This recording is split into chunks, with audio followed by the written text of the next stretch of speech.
Hello and welcome to the Film Pulse Podcast. This is episode number 459. My name's Adam Patterson. With me today we've got Kevin Rakestraw. Hey, Kevin. Hey, how's it going? It's going all right. It's going all right.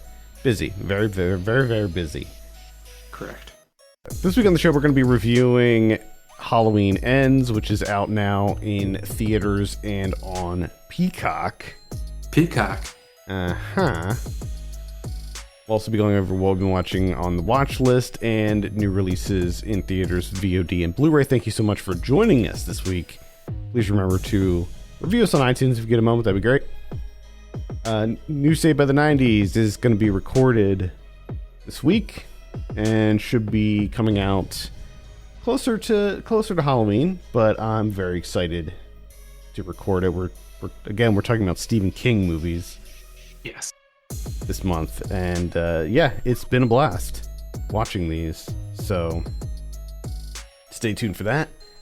Let's talk about Halloween Ends. So I have a synopsis here. The saga of Michael Myers and Laurie Strode comes to a spine-chilling climax in this final installment of this trilogy. This is directed by David Gordon Green, surprisingly directed by David Gordon Green. I think the other thing that's just as surprising is not only is he the director, but him and Danny McBride are the half of the writing team. Mm-hmm. Which just feels like not true. It doesn't.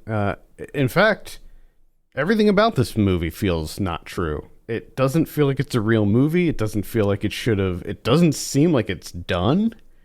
Like, I feel there's something happened, I feel like, behind the scenes with this movie to make it the way it is. Like, I don't know if they were if they thought it would be fun to, like, experiment a little bit with the third entry. Like, Halloween 3, the original one, it doesn't even have Michael Myers in it. It's a completely different story. And they were gonna turn Halloween into, like, an anthology series back in the day. And that's why the third one doesn't have anything to do with Michael Myers, but it was a colossal failure. Even though the movie itself is actually quite good, I think people were expecting Michael Myers. Yeah. And this movie, in its final act, seems to take a very harsh turn and not really be about what you think it's going to be about at all. And I'm not going to mince words here, Kevin. This movie was an absolute disaster. Through and through. I hated every second of it. I hated my time watching it. I was offended as a Halloween fan. It's awful. It is just plain awful. It's boring. Yeah. It's overly long. You barely get to see Michael Myers. The kills, like, there's some creative kills in it, but for the most part, like, they're pretty bland and lackluster too. Like, they're nothing to write home about. No, not at all. And comparing this to Halloween Kills, like, that one at least had energy. Like, I didn't like it, but at least it was like, it had energy to it. This movie is just a wet noodle through and through. Yeah, which I think was like one of the, we talked a little bit, last night when you were watching this. I think it was last night, right? Mm-hmm, yeah. Like, I had already watched it. You were watching it, and you were in the throes of watching it, which maybe not the right vocabulary, because that makes it sound like it has energy, which I agree with you. It really doesn't. No. Truly doesn't. But I just told you that I'm confused by this movie. I am now retroactively confused about the entire trilogy. And I don't know what this is or what happened. All of these movies, I'm just so confused. So much so that this movie is so bad that my first thought, out the gate, as soon as the credits rolled on this one, I just thought, well, maybe Halloween Kills wasn't that bad. Maybe, but I think that's just in comparison. Yeah, it's in comparison. If it's in comparison, you're like, man, Halloween Kills is actually not bad. It's a pretty decent movie. The thing is, sorry to interrupt. The thing is, like, Halloween Kills at least had fun Michael Myers slasher moments, like the scene when that one great scene when he's attacking the people in the car and they're like, they end up like killing themselves, and like, yes, there's moments to that movie where it's just fun. Like it seems to know what it is. It seems to know what it's going for. And while I think that compared to the first entry of this series, it's not nearly as good. There were certainly moments, whereas with Halloween Ends, it's like a boring slog from the very beginning. Like, what? It focuses on some dumb kid who nobody cares about. Wait, you don't care about Corey Cunningham? No, I don't care about Corey Cunningham. Fuck that kid. I just don't give a shit about it. I understand it. Like, I don't know if they're trying to set up a franchise here or something. He fucked that kid up. I mean, I will say that scene was kind of shocking, but like, what are they doing? Like, this movie, it was so messy. Yeah. It was like, what is the point? Where are we going here? The pacing was way off. Some things felt so rushed, whereas other things felt like it was a giant waste of time, like the constant flashbacks and like recaps. Like, we don't need that. We don't need those little flashing montage things. And there's like 3 of them or something in this, at least 2. Too many. Whatever the number was. We don't need that. Yeah. We don't need Corey. We don't need Corey Cunningham. I feel like this is an examination in how to run a franchise into the ground. Like, I can't think of any other way to put it. Like, there's one big fight with Michael Myers between Laurie and Michael. And you see it in the goddamn trailer of the movie. They released a trailer, I don't know, when they were starting to hype this up. And the trailer was basically one scene of the movie.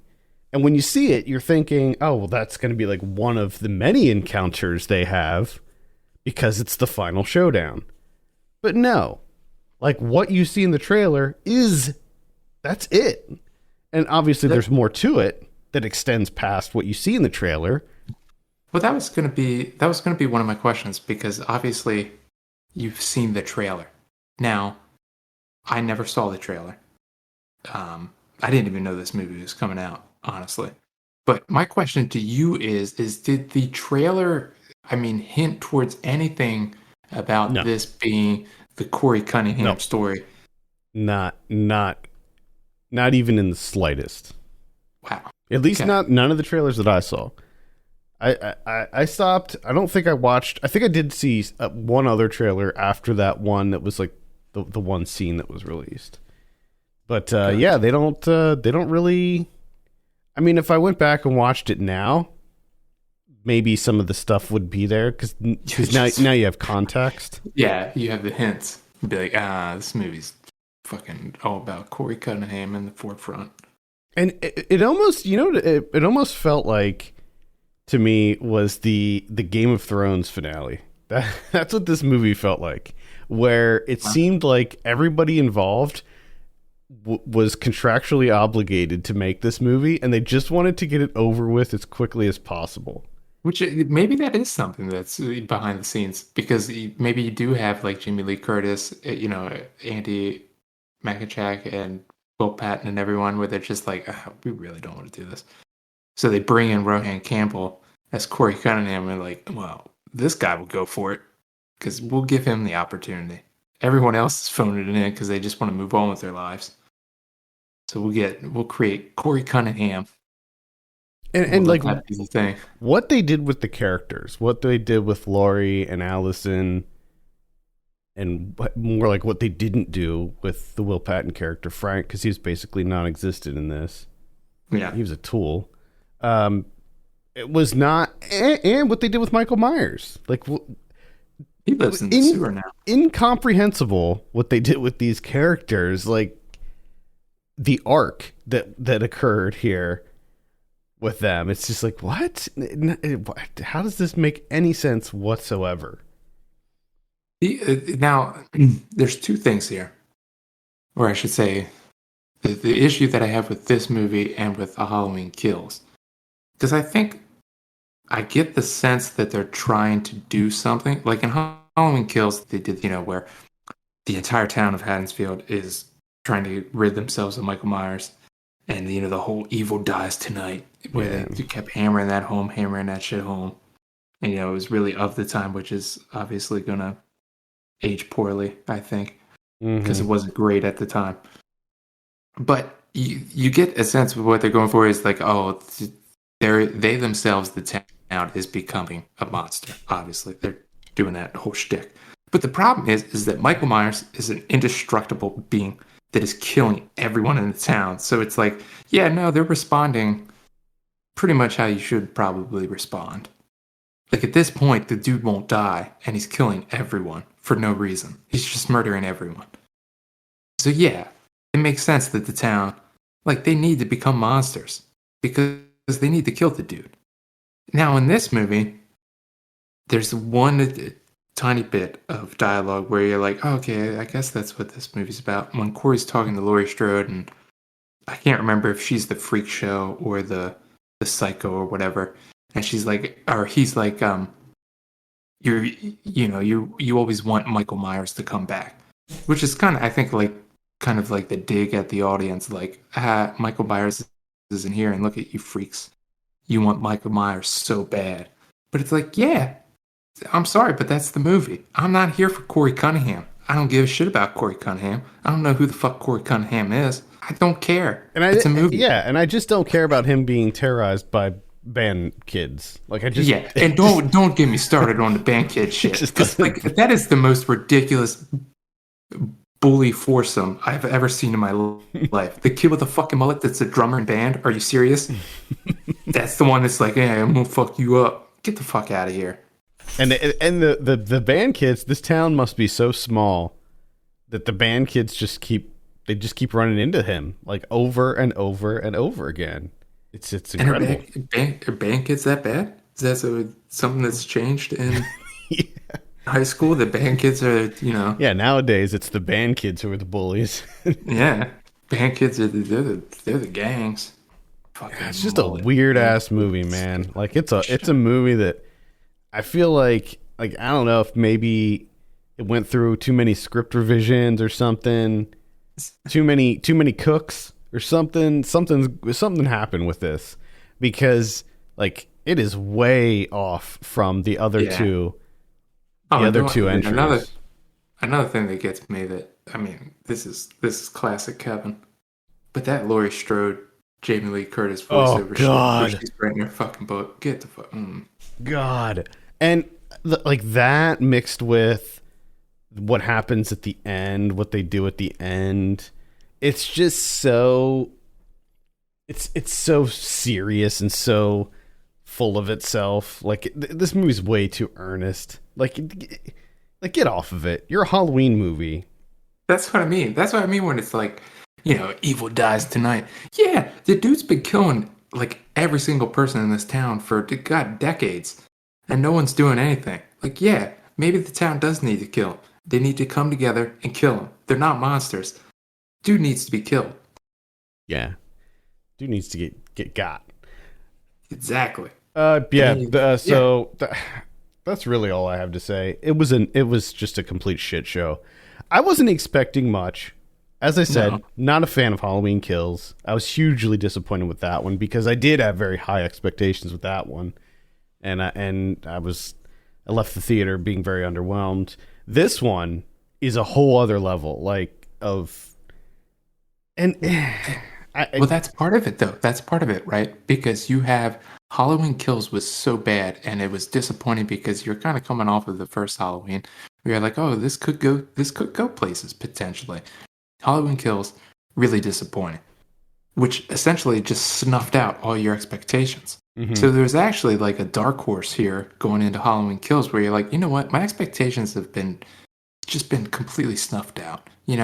Yeah, I got nothing for this. I'm not expecting anything, and it could have surprised you, but it actually did surprise you because it was even worse than you could have ever thought.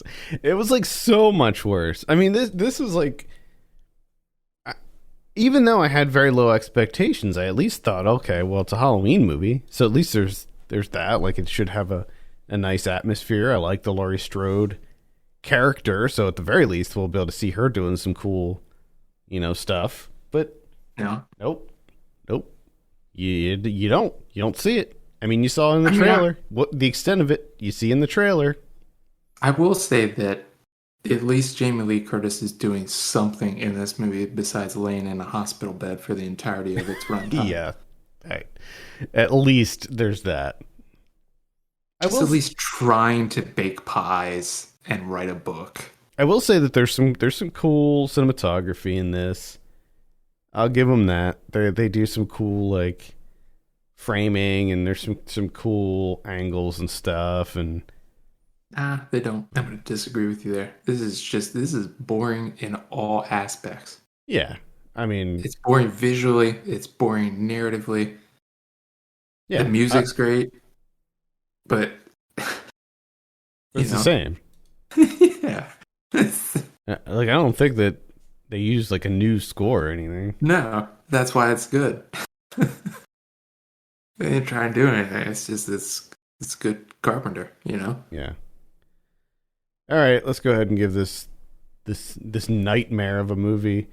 We're just coming off of the Hellraiser reboot too, and like this makes that movie look like one of the best horror movies of the year or something. I mean, yeah, this is. I would rewatch 2022's Hellraiser any day over this, because not only did it ruin a franchise, but it's bad. It's just a bad movie. Like eliminating any kind of fandom I have for Halloween. It's just a shitty movie. I'm not even a big Halloween guy. Like I like the first Halloween, but so much of that is because of the music. Like if you take the music out of the first Halloween, I'd probably be like, there's better slashers out there. Yeah. Especially with that sporadic first person. Mm-hmm. Black Christmas. Black Christmas is, 50 times better than Halloween. Give me a break. Yeah, I love Black Christmas. That music. It's that music, It's just that, I think it's just it's the music, but it's also just like the Carpenter vibe. Halloween. It's Halloween though, that too. Like it gets that. It's what you want around Halloween time. Yeah, and I think that there's like a certain amount of nostalgia too with the original one, like just the fact that it's like an older movie that it takes place around Halloween, and it has that kind of nostalgic vibe to it, some like similar to like what Poltergeist or any of these other older movies like that. Yeah. Anyway, let's go ahead and give this shit show a score. Man, I'm at like a 1 on this one. Yeah. It's garbage. Right, it's absolute garbage. It angers me. I'm angry at this movie. I also kind of find it like I've seen some people that are like, I like this, and it's kind of confusing to me, and funny in a way too, to be like the Peacock movie. The Peacock movie. I don't know. There's just something about like people being excited for a movie coming. It's like the Peacock. It's going to be on Peacock. Yes, Peacock. It's all of the people that pay monthly for Peacock. It's like finally. It's the copium. It's the copium that they're experiencing, Peacock, where they're like, finally. I knew it. I knew that it was worth it at some point. Halloween ends. Here we go. Oh God. All right. Let's move on and talk about some of what we've been watching. I really haven't had anything major this week, just because I'm still in the process of moving and stuff. But I did see a couple things. I'll start with 3,000 Years of Longing. This is the one directed by George Miller. Oh, yeah. Yeah. Tilda Swinton, Idris Elba. Idris Elba plays a djinn. I forgot that this came out this year. Tilda Swinton plays a scholar who ends up she's like doing like a lecture in Istanbul, and she ends up finding this bottle, and wouldn't you know it, there's a djinn in it, and it grants her 3 wishes. But this movie I liked it quite a bit, actually. Visually, it's stunning. I mean, it's George Miller, who I think has a really great eye for the lens. His cinematography is quite good.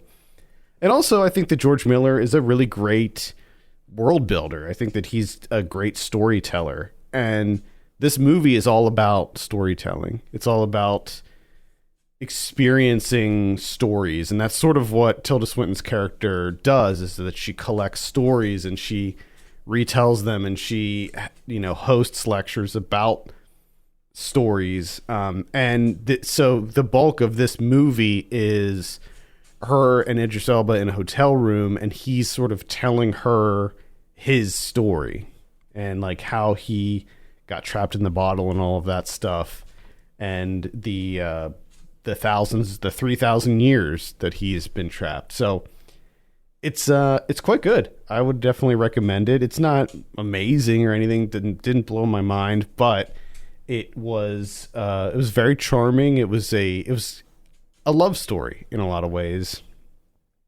and I thought that it was just very sweet. And I would recommend it. 3,000 Years of Longing. This is on VOD right now, so you can give it a rent. Oh, nice. Yeah, and I'd say it's worth a rental. Okay. All right. Well, the 2 things that I watch are on Tubi. Ooh. Starting to realize that my mom was... She's onto something. She was ahead of the curve on dude. Tubi, man. Just before you get into that, I've been watching Freddy's Nightmares, which is the Nightmare on Elm Street TV series that came out in the 80s, and they have the whole series on Tubi. God damn it, dude. Tubi's got fucking everything. It's insane. I love it. The first thing that I watch is The Church from 1989. This is Michelle Soave. It's an Italian movie. This is one of those Dario Argento presents. Ah, okay. So this has Asia Argento in here. But man, this is pretty fucking good. It starts off like medieval Europe. You got the Teutonic Knights, and they're massacring this entire village. They're suspected devil worshippers, just murdering everyone in sight. All the animals, all the children, everyone. They murder everyone, throw them in one giant grave, cover it up, and they decide to build a large Gothic church on top of it to kind of like seal the evil in, right?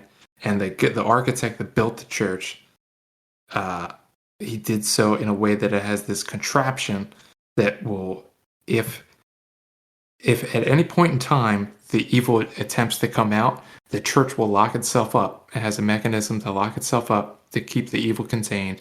And then if you have to, there's a point in the church that all you have to do is touch a certain area, and the whole thing will just collapse in on itself to protect everyone else. And it's weird, and it's incredible because of the setting. I mean, it's this massive church. I mean, it's just an incredible setting. And there's a guy that jackhammers himself because a couple of people get kind of possessed by the evil there. The devil does show up at one point, and he gets laid immediately. Naturally. And yeah, the effects work on the devil pretty good costume. Just, I mean, the type of thing, when I was talking about, what was the Carpenter movie? Prince of Darkness? Mm-hmm. I think it's kind of in that vein. If that's something that's up your alley, this movie is going to hit all those points for you. And it's so good. I just had a great time with this. It's a very Dark Souls type feeling. Yes. Movie. Nice. Yeah, it's good. It's good stuff. I already added this to my watch list, so that this is a must for me. I saw Old Man. This is the new one from Lucky McKee. I like Lucky McKee as a director, or at least I want to like him. Like he seems to be really hit or miss for me, honestly. But this one was a miss. Stars Stephen Lang as this kooky old guy living in the woods. He's a hermit, just living out there in a little cabin. and this young man comes knocking on his door, and he's a guy who is lost in the woods, but he's also kind of holding a dark secret.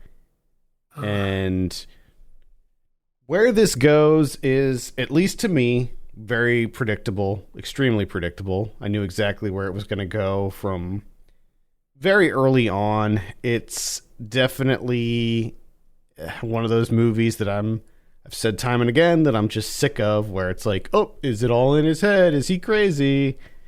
And the thing is, like, this feels like a COVID movie. It's basically just these two guys in a cabin, just chit chatting, and that's pretty much it. And yeah, I didn't like it. Went exactly where I expected. Nothing was a surprise. It was all pretty lackluster. I will say that Stephen Lang's performance was quite good. Like, it was sort of like his character in Don't Breathe, but like amped up a bit more. Yeah. So he's great in this. Everyone else, all two other, or three technically, other actors, or they don't have a whole lot to work with. But yeah, it's not great. I wasn't too into it. Old Man by Lucky McKee. It's on VOD right now if you're interested. I watched another Neil Jordan movie. Neil Jordan. So I watched The Company of Wolves from 1984, which is, let me see if I get this right. I think he wrote this with Angela Carter. So it's kind of based on an adaptation of Angela Carter's story, where she kind of like reworks Little Red Riding Hood. And I gotta say, I didn't know what to think going in this. This is a movie that my wife picked, and I was on board. Because I'm like, yeah, Neil Jordan. I've seen two things, and right? I kind of like this premise. And holy shit, this movie is so fucking good. It's so fucking good. I've never saw this, but I always remember seeing that poster. The poster, it makes it look like it's going to be rough, right? Like that transition, because the dude's transitioning into a werewolf, right? And it doesn't look good in poster form. But I mean, it's coming out of his mouth. I mean, it looks kind of creepy. Yeah. No, the effects work in this movie, phenomenal. So this is like Sarah Patterson is the main character. She plays Rosalind, and she's sleeping and she's kind of having this nightmare. And in the nightmare, she goes to this like fantasy world and essentially lives out, Little Red Riding Hood. So in the beginning stages of it, there's stuff from her real life, like stuff that's found in her room, but it's like life size. So there's life size toys that come to life, and her sister ends up getting killed by wolves. So and then she's kind of told that you need to keep an eye out for the wolves when you go out. Can't be out in the woods at night because the wolves will get you. And man, just the sets alone, the sets of the movie are just top notch. They're fucking phenomenal. Just the entire world building is just incredible. It feels a lot like what's that movie that everyone likes that I fucking hated with Peter Falk and Savage? Princess Bride? Yeah, it's like that, but 100 times better. Okay. And it's all right. I mean, it's not a quote, it's not a comedy, but right. I didn't find Princess Bride to be a comedy anyways, so still fucking better. But this shit, I mean, this fucking thing is good. I was just completely blown away. So surprised. Had no idea. All right, well, this is getting added to my list too. The Company of Wolves by Neil Jordan. Neil Jordan. Cool. Check it out on Tubi. Tubi. Fucking Tubi. Taking over. Tubi taking over. Who the fuck knew that, out of all the streaming services that exist out there and the ones that I have, the one that's going to like pull me back into cinema is going to be Tubi. It's because Tubi has so many obscure, like, random titles. It sure do. Like, but then you watch them and you're like, why isn't this bigger? Oh yeah, yeah, definitely. Tubi has some great stuff. It's just strange. It's just a whole strange chronicle that's happening here with Tubi. Let's take a look at what we have in theaters this week. Black Adam is the biggie. Are you interested in this? No. No, me neither. I don't know. I've been so kind of bored with the superhero stuff as of late, so that one does not tickle my fancy. On VOD this week, let's see. On the 18th, we have Forget Me Not, Inclusion in the Classroom. That's a documentary. We got Beyond the Neon. That's some kind of mockumentary with Joey Salads. Joey Salads. Now, I don't know if you know who Joey Salads is, but back in the old prankster days of YouTube, back when prank channels dominated YouTube, Joey Salads was one of the pranksters. He's one of the OG pranksters. Oh, not Joey Salads. Mm-hmm. And looks like he has a movie coming out. It looks pretty horrible. So, yeah. I'm sure it's going to be very tone deaf from the looks of it. We also have The Bookkeepers. That's a documentary also. The Good House. We got Mama's Boy. That's going to be on HBO Max. That's a documentary about Dustin Lance Black. Okay. I might check that out. I like him. Let's see. We also have BitCon. You get it instead of Bitcoin. Yeah, because it's BitCon. There you go. So, yeah, there you have it. On the 19th, we have The School for Good and Evil on Netflix. On the 20th, we have VHS 99 on Shudder. Pretty excited for this one. I feel like the last VHS was like a major return to form for that franchise. And I think the VHS 94 was the best one of them all. So I'm pretty excited for VHS 99. Yeah, I didn't know they were still doing this. Yeah, they brought it back. I mean, after the third one, there was quite a long break in there. And then I think it was like maybe 2 years ago that 94 came out. And they're doing another one. There's the next one is like 86 or something, VHS 86 or something like that. Okay. But yeah, I'll be checking out 99. It's a good Halloween movie. On the 21st, we have 20th Century Girl. That's going to be on Netflix. We have Descendant, also on Netflix. That's a documentary. We have Slashback, which is a kind of a fun horror movie. I would definitely recommend that one. We have Sinphony, which is spelled S-I-N. Oh, no. A Clubhouse horror anthology. Now, this film was derived from stories told over the social media app Clubhouse. So, there you have that. Okay. All right. Also, on the 21st, we have Dangerous Game, The Legacy Murders with John Voight and Jonathan Rhys Meyers. Oh, boy. Goodness. You know, that's going on my watch list because I love John Voight, especially his politics. Oh, man. This guy's got mush brains. Yeah. Got crazy old mush brains. He's got the Clint Eastwood brain. We have The Pez Outlaw. That's a documentary. Let's see. Slayers. And it looks like that's about it. All right. Yeah, I might check out Slayers. I think that's like a horror comedy about vampire hunters with Thomas Jane. I might give it a look. On Blu-ray this week, we have The Return of the Living Dead from 1985. And I feel like, okay, this is a 4K collector's edition.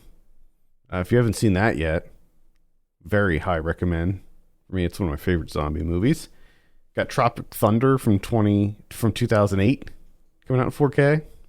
Bullet Train is coming out in 4K. No Escape from 1994. That's the sci-fi one with Ray Liotta. Bodies, Bodies, Bodies is coming out. Trancers from 1984. Trancers. Mm-hmm. Coincidentally, American Movie is getting a new Blu-ray release. Oh, man. Yeah, this is right on the heels of the unfortunate passing of Mike Schenk. Orphan First Kill. Arrow is putting out a 4-movie pack that's called Gothic Fantastico. 4 Italian tales of terror. Oh, shit. Yeah, these are like the Gothic horror Yeah. tales. These are the ones that were the big thing before Giallo took over. Oh, boy. Like what? Do you know what? Yeah, I do. Lady Morgan's Vengeance, the Blancheville Monster, the Third Eye, and the Witch. Oh, okay.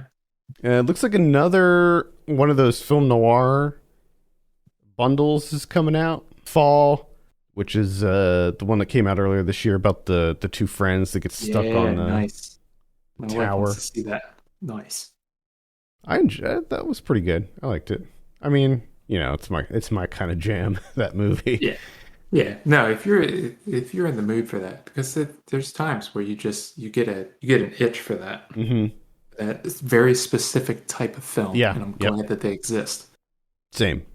I don't want them all the time. That would be too. It would be too much. It would get annoying. Yeah. But they don't make a lot of them every year. No. There's usually like 1 or 2 a year. That's perfect for me. E.T.'s coming out on a new 4K edition. It's the 40th anniversary edition. What I don't know is if they kept in those horrible CG edits that they made back in I guess that was in the 2000s when they did that special edition, and they edited out the guns with walkie-talkies, and they added some animations on ET. I didn't like that. 2 Witches from 2021. That's gonna be out on Arrow. 2 Witches. Mm-hmm. Yeah, 2 of them. Get out of here. That's way worse than just one witch. It's bad enough when you have 1 witch. Mm-hmm. Now you got 2. Happy Birthday to Me from 1981. The Innocents from earlier this year. We reviewed that a couple weeks ago. Becky from 2020. That was okay, if I remember correctly. The Werewolf of Washington from 1973. Hold up. Werewolf of Washington. Milton Moses Ginsburg. Yeah. Makes it perfectly clear. That's the tagline. Just makes it perfectly clear. What is clear? Makes it of course. Dean Stockwell. Okay, all right. Oh, it's the White House press secretary. Turns into a werewolf. Oh man. God. And he becomes a threat to the president. Oh boy. Shit. All right. We also have The Purple Rose of Cairo from 1985. Radio Days from 1987. Flux Gourmet from earlier this year. Broadway Danny Rose from 1984. And Moonchild from 1994. Yeah. All right. Have to keep an eye on that one. Add that to my list. Looks ridiculous. What about Criterion's this week? Well, before I go into the Criterion, I just want to point out the Werewolf of Washington. If you go to the Letterboxd page, poster, immaculate. Perfect poster. Also available on Tubi. Nice. So now that we got that all cleared up, you got 2 Criterions. You got La Llorona coming out from 2019, and then you have the immaculate Kurosawa's Cure from 1997. Ooh. Oh, boy. And if you haven't seen that yet, this is the perfect time to see it. Oh, yeah. That's such a great movie. Just the atmosphere alone. Hell yeah. Love that movie. All right, cool. I think that's going to do it for this week. Thank you so much for tuning in. You can send us your questions and topics to podcast@filmpulse.net. You can follow us on Twitter @filmpulse.net and @filmpulsekevin. And if you have a minute, consider reviewing us on iTunes. That'd be great. For Kevin Rakestraw, my name's Adam Patterson. We'll see you next week.